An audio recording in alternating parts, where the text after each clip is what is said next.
I'm Kellie.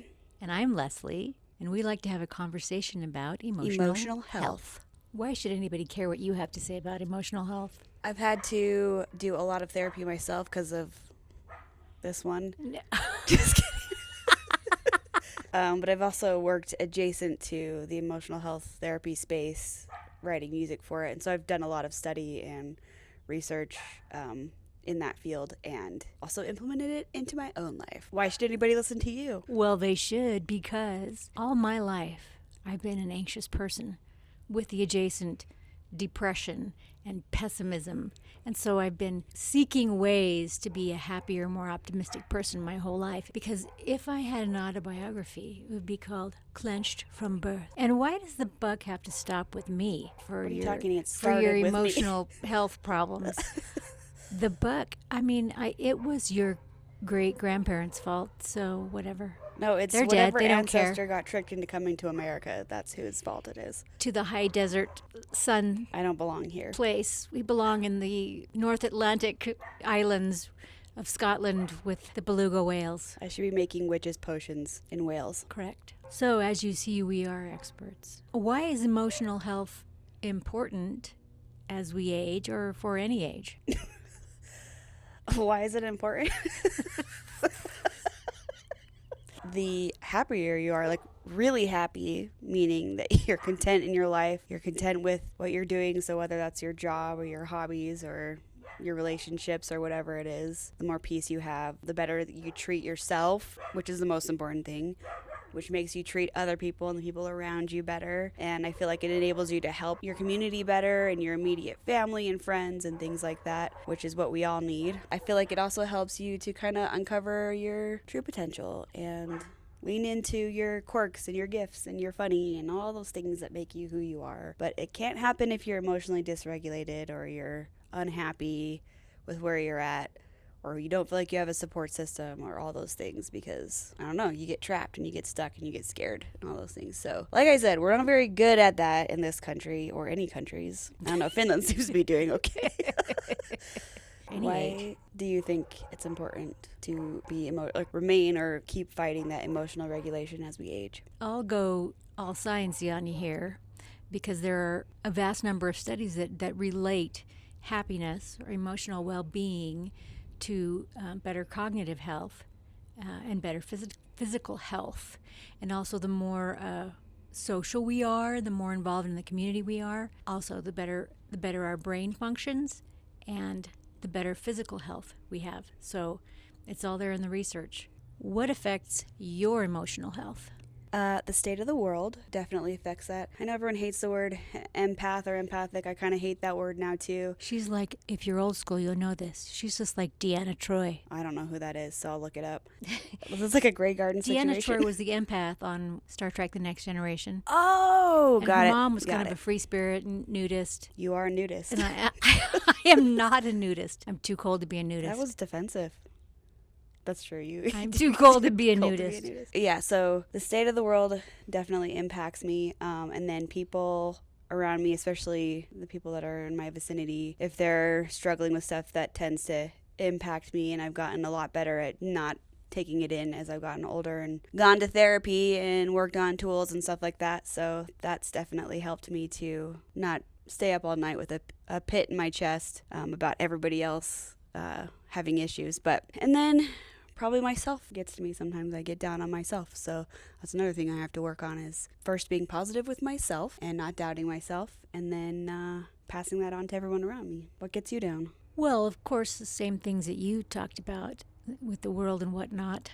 But also, I worry about if I let myself, go to my natural self. I worry about my family, my children, my grandchildren, and I worry about, because I'm 63, and sometimes I worry about, will I have a peaceful old age, or will I have stability, things like that. But the newest thing that I worry about is my health. I wonder each day, is this going to be a good day? Am I going to be doing the shuffle weave, losing my balance? How long is this injury going to affect me? How is it going to affect me my whole life? Am I never going to be able to wear heels again or shoes that don't have straps around the back because everything makes me trip? That's a burning question. I won't tell you the other burning questions I have because they're too private. Am I going to be in pain today? I feel like in relation to other things, other problems that could be going on, I should just shut up about it, but that is the thing that worries me. Will I ever be able to drive again? So when you feel down, Kellie Jean, what are your knee-jerk reactions? My knee-jerk reaction, which I was known for as a teenager especially, is to draw inward and to stop talking. So I hate confrontation. I hate yelling and raised voices and shouting and people getting angry with each other and hurting each other's feelings. And so I would stop talking if I felt tension and kind of draw inward and then retreat as soon as I could and get away from everybody and just leave. So that's my knee-jerk reaction to it. Well, again, we can blame our ancestors on that one. As someone who was surrounded constantly by that sort of behavior when I was a child, I also have a tendency to draw inward and isolate, not talk, not feel my feelings, not cry, just shut down and eat.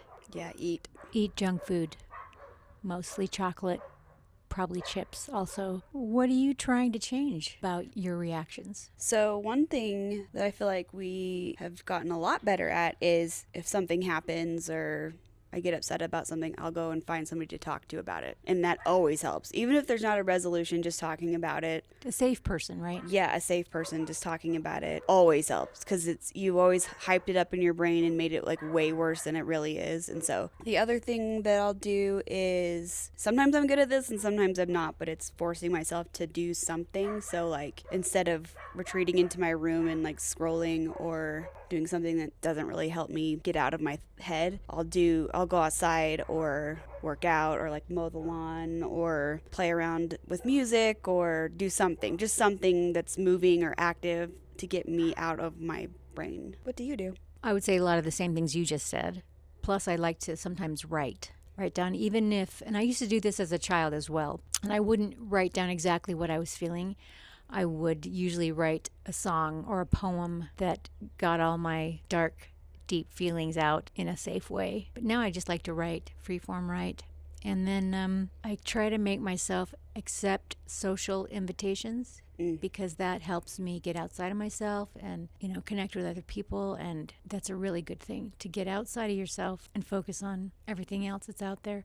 What I like to do, and I've been doing this lately a lot, is look for the bright sides, or some people call them glimmers, or things to be grateful for. I read this the other day, and I thought this was really cool.